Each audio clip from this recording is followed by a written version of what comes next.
آؤ میرے کریم نبی کے غلاموں غور کرو، اللہ نے ہمارے آقا و مولا کو عالم ما کان بھی بنایا ہے، عالم ما یکون بھی بنایا ہے،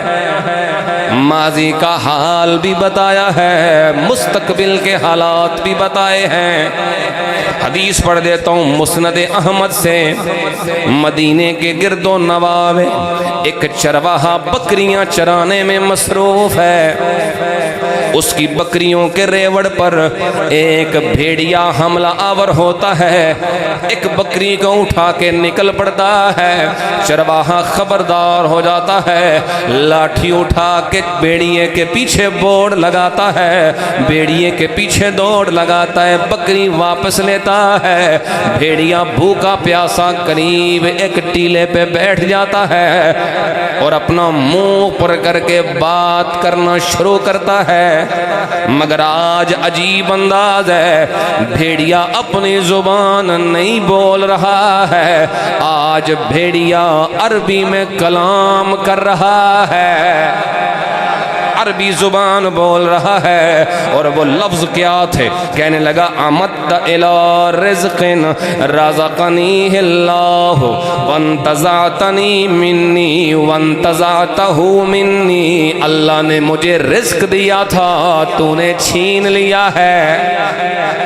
بتا رہا ہے، شکوہ کر رہا ہے، اللہ نے میرے رب نے مجھے رزق عطا فرمایا تھا، تو نے مجھ سے میرا رزق چھینا ہے، یعنی تو نے اچھا نہیں کیا ہے۔ اس چرواہے کو بکری بول جاتی ہے، حیران اس بات پہ ہو جاتا ہے کہ بھیڑیا عربی میں کلام کر رہا ہے،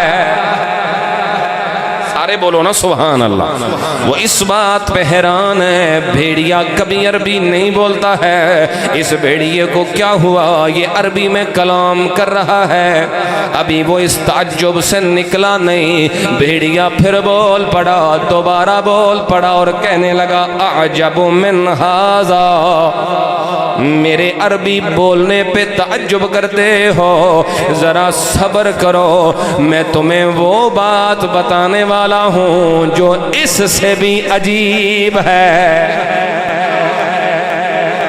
میرے عربی بولنے پر تعجب کرنے والے غور کرو، تمہیں وہ خبر دینے والا ہوں جو اس سے بھی حیران کر دینے والی ہے، جو اس سے بھی تعجب والی بات ہے۔ اب بھیڑیا پھر بولا اور کہنے لگا رجل فی النخلات بین الحرتین یخبرکم بما مضی وبما هو کائن بعدکم، یہ سامنے جو باغات نظر آتے ہیں، ان باغات کے درمیان میں ایک بستی ہے جسے مدینہ کہتے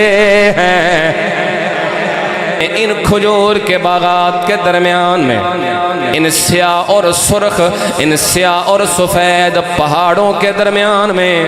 ایک ایسی بستی ہے جسے مدینہ کہتے ہیں، اور اس بستی میں ایک سونا جلوہ فرما ہے،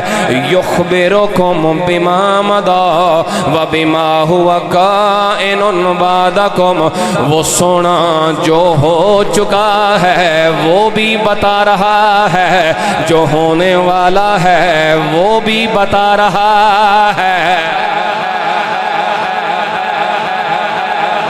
جو ہو چکا ہے وہ بھی بتا رہے ہیں،